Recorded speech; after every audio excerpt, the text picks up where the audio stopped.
Hello everyone, welcome to Psycho IAS. So today we will be discussing the summary for our advanced batch.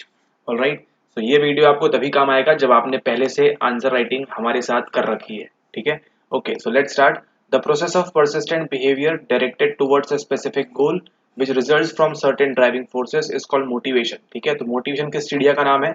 एक इस प्रकार का persistent behavior, ठीक है, जो किसकी तरफ डायरेक्टेड है, डायरेक्टेड टुवर्ड्स अ स्पेसिफिक गोल। आपका एक गोल है यूपीएससी, उसके लिए क्या है, आपका परसिस्टेंट बिहेवियर है। क्या है कि आप आंसर राइटिंग की प्रैक्टिस कर रहे हैं, प्रीलिम्स की प्रैक्टिस कर रहे हैं, सीसेट की प्रैक्टिस कर रहे हैं। ऑलराइट, ये सब क्या है, आपका एक परसिस्टेंट बिहेवियर है जो किसकी तरफ डायरेक्टेड है, towards a specific goal of your UPSC which results from certain driving forces. ठीक है, तो ये जो आपका बिहेवियर है ये कहाँ से आया है, इसके पहले कुछ फोर्सेस थी बिहाइंड, है ना, इसके पीछे कुछ फोर्सेस थी, जैसे आपकी नीड फॉर अचीवमेंट हो सकता है, ऐसे हमको लिंक करना है। ऑलराइट, नीड फॉर अचीवमेंट हो सकता है, नीड फॉर पावर हो सकता है, ठीक है, और फिर नीड फॉर मनी हो सकता है। ठीक है, इस प्रकार की चीजें हो सकती है हमारे साथ।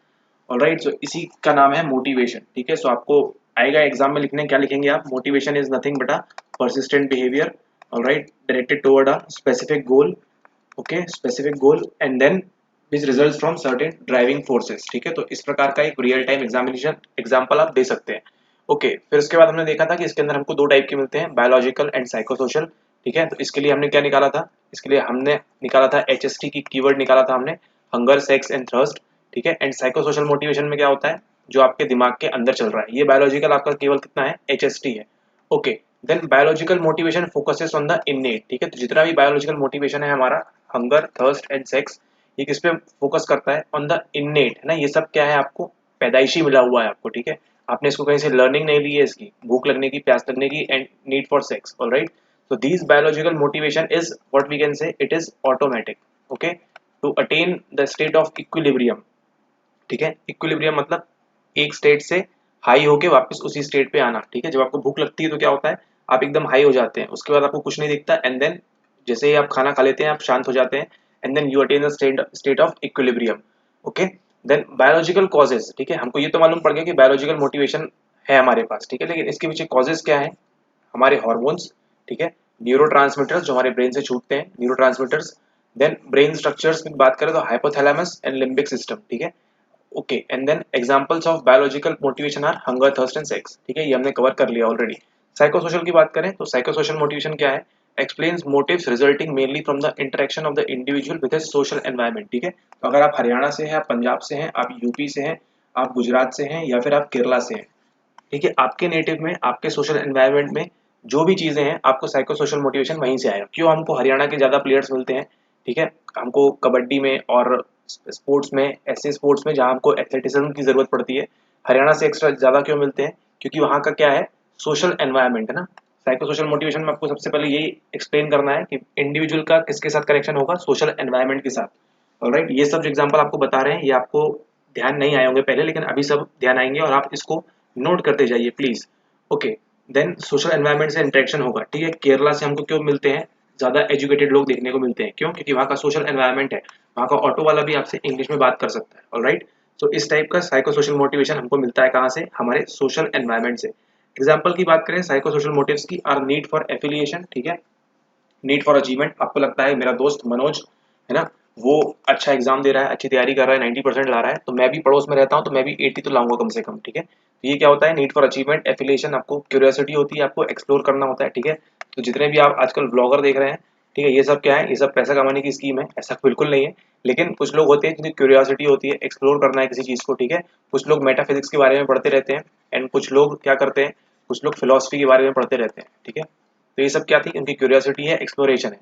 और फिर नीड फॉर पावर, जिनको लीडर बनना है, नेता वगैरह बनना है। ओके, देन हम बात करें मैस्लो की, Maslow arranged various human needs, है ना। मैस्लो ने क्या किया, वो एक हायरार्की है, आपको मालूम है, इसको आप रट लीजिए 1 2 3 4 5 करके, है ना, in an ascending hierarchical order. ठीक है, आपको ये याद रखना है, जब भी आप मैस्लो के बारे में मेंशन करेंगे, ये याद रखना है आपको कि असेंडिंग हायरार्किकल ऑर्डर, इसको एक्सप्लिसिटली मेंशन करिए।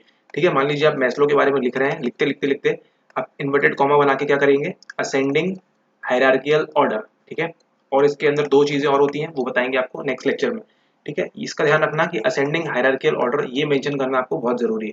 Then beginning with the most basic physiological needs and then safety needs, love and belongingness needs. जैसे ही आपने पिरामिड बना दिया, एग्जामिनर को ये मालूम पड़ जाएगा कि आप एक कदम आगे हैं।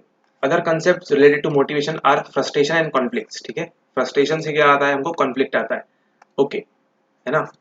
देन इमोशन की बात करें, इमोशन हमको कितने दिए हुए हैं, 6 टाइप के मेजर इमोशन दिए हुए हैं, है ना। चाइना में हमको कितने मिलते हैं, 10 टाइप के मिलते हैं। Emotion is a complex pattern of arousal. Emotion क्या है, कुछ नहीं, सिर्फ आपका एक कम्प्लेक्स पैटर्न है, किसका, आपके अराउजल का। दैट इन्वॉल्व्स, इसके अंदर क्या क्या इन्वॉल्व हो जाता है, आपका फिजियोलॉजिकल एक्टिवेशन, है ना, आपके बॉडी में, आपके माथे पे पसीना आना, आपके हाथ श्रिंक होना, ठीक है, क्रैम्स आना, ये सब क्या है, इमोशनल पैटर्न्स है ना, कॉम्प्लेक्स पैटर्न है उसके अराउजल के। Then conscious awareness of feeling, ठीक है, आप सैड, हैप्पी, है ना, आपको मालूम पड़ता है जब आप दुखी होते हैं, जब आप खुश होते हैं, ठीक है। And a specific cognitive level that describes the process, और इसके लिए कॉग्निटिव लेवल बनाया हुआ है हमने इस चीज का। देन हम बात करें, certain emotions are basic like joy, है ना, joy, anger, sorrow, surprise, fear. 1 2 3 4 5। Okay, छठवा कौन सा है, आप नीचे कमेंट कर दीजिए, इसको ऐसे याद रख लीजिए आप, Joy, anger, sorrow, surprise and fear. ठीक है, तो JASSF ऐसे करके आप निमोनिक बना सकते हैं, JASSF। ठीक है, या फिर इसको भी आपको अरेंज करना हो अपने ऑर्डर से तो कर सकते हैं, joy, anger, sorrow, surprise and fear. ठीक है, तो try to make these 1 2 emotions. Surprise का बना सकते हैं अच्छा सा इमोशन, आप जॉय का बना सकते हैं, एंगर का बना सकते हैं। ठीक है, तो ट्राई टू, ये एग्जाम में आप 1 2 इमोशन बना देंगे तो सामने वाले पे अलग इंप्रेशन पड़ेगा। Alright, other emotions are experience as a result of combination of these emotions. Then इसको इसको मिला देंगे तो अलग इमोशन मिलेगा, इसको इसको मिला देंगे तो अलग इमोशन मिलेगा।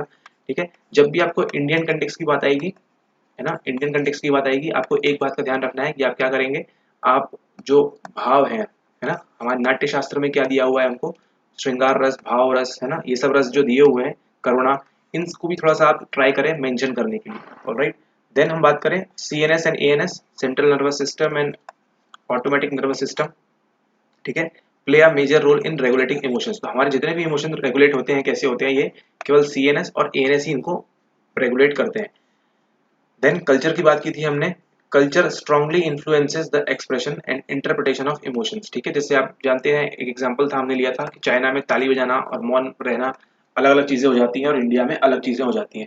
ठीक है, तो जो कल्चर कल्चर है क्या करता है, वो स्ट्रांगली इन्फ्लुएंस करता है the expression and interpretation of emotions. ठीक है, आप रशिया में जाके आप हर किसी से हंस के बात नहीं कर सकते। ठीक है, आपको गोली मार दी जा सकती है। ऑलराइट, ऐसा होगा नहीं, लेकिन फिर भी, है ना, तो रशिया को हमने से थोड़ा सा रूट की तरफ से देखते हैं। ठीक है, ये कोई स्टीरियोटाइप नहीं है। ठीक है, वहाँ के लोग इस तरह से काम करते हैं, इसके लिए ये एक स्टीरियोटाइप बन गया है। Okay, and interpretation of emotions कौन करता है, मेनली हमारा कल्चर, है ना, जिस प्रकार के कल्चर में हम वैसे ही ढल जाएंगे। ठीक है, आपका जन्म इंडिया में हुआ, है ना, इसलिए आपके इमोशंस किस टाइप के शो करेंगे, आप जैसा आपने सोशल एनवायरनमेंट में देखा होगा आपने, है ना, और आपके कल्चर में जो होगा। ठीक है, मान लीजिए इंडिया का जो लड़का है ना, इंडिया में मान लीजिए किसी भी स्टेट से कोई लड़का है, वो जापान में जाता है। ठीक है, तो जापान में वो 10 साल रहेगा, तो वहाँ के कल्चर से जो भी उसको सीखना है, इमोशनल चीजें, एक्सप्रेशन कैसे करना है, इंटरप्रेट कैसे करना है इमोशंस को, तो वो मोस्ट ऑफ द टाइम्स वो जो 10 वाले हैं, सॉरी जापान का है, उसी को दिखेगा। Okay, and then emotion is express through verbal and non verbal channels. ठीक है, ये आपका आता है टॉपिक नंबर 13। ठीक है ना, जहाँ पे हम कम्युनिकेशन की बात करेंगे, इफेक्टिव कम्युनिकेशन ट्रेनिंग। ओके, तो जो इमोशन है इसको एक्सप्रेस कैसे किया जा सकता है, केवल वर्बल एंड नॉन वर्बल दोनों चैनल से, है ना। आप या तो बात करके बता सकते हैं कि मैं नाराज हूँ, या फिर आप चुपचाप रहेंगे तो भी सामने वाले को समझ में आ जाएगा कि आप नाराज हैं। Okay, it is important to manage emotions effectively in order to ensure physical and psychological wellbeing. ठीक है, तो हमको अपने क्या आना चाहिए, इमोशनल मैनेजमेंट आना चाहिए, इमोशन मैनेजमेंट आना चाहिए। ठीक है, जिससे क्या होता है, हम अपना फिजिकल एंड साइकोलॉजिकल दोनों रूप से हम क्या रहेंगे, अपनी हेल्थ को इम्प्रूव रखेंगे। ठीक है, हम तबीयत खराब नहीं होगी हमारी, है ना। आपने देखा होगा कुछ लोग रहते हैं आपके स्कूल में, कॉलेज में, जो हमेशा रोते हुए रहते हैं। Alright, so all the time they seem to be very sad, है ना, and unhappy with their life. ठीक है, तो उनको फिर कुछ चाम रह नहीं जाता, कुछ जीवन में करने की कुछ आशा उनको रह नहीं जाती है। ठीक है, तो ये जरूरी है कि आप भी अपना फिजिकल एंड साइकोलॉजिकल वेलबींग बनाए रखने के लिए अपने इमोशंस को हेल्दी रूप से मैनेज करें। ऑलराइट, तो ये थी इसकी समरी। ठीक है, आपको ये सारी चीजें क्लिक करेंगी, जो जो एग्जांपल्स बताए हैं उनको ट्राई करिए आप लिखने का। ठीक है, लिखने का, अपने आंसर्स में इनकलकेट करने का, एंड देन इसके नेक्स्ट वीडियो में हम जब मोटिवेशन की बात करेंगे, ठीक है, तो इसको और अलग लेवल पे ले जाएंगे। थ्योरीज के बारे में थोड़ा सा हम डीपली डिटेल में बात करेंगे, बायोलॉजिकल मोटिवेशन के बारे में थोड़ा सा, हंगर, थर्स्ट एंड सेक्स के बारे में बात करेंगे। ठीक है, और इमोशंस के बारे में बात करेंगे कि इमोशंस के कौन कौन से टाइप्स हैं, कौन कौन से पैटर्न्स हैं। ऑलराइट, एंड टाइम आपके पास बहुत कम है, सो टाइम को यूटिलाइज करें। हमारे लेक्चर्स देखते जाइए फटाफट, ठीक है। और मेनली क्या करना है, आंसर्स लिखिए, आंसर्स लिख के सबमिट करते जाइए। राइट, जितनी जल्दी सबमिट करेंगे आप, आपको रेसिप्रोकेट होके उतना आपको फीडबैक मिलेगा। ओके, एंड फिर हम फीडबैक हाइपोथेसिस पे काम करेंगे, जो फीडबैक मिलेगा उसके अकॉर्डिंग आपको अपने आंसर्स लिखना है। Alright, okay, thanks for watching, take care.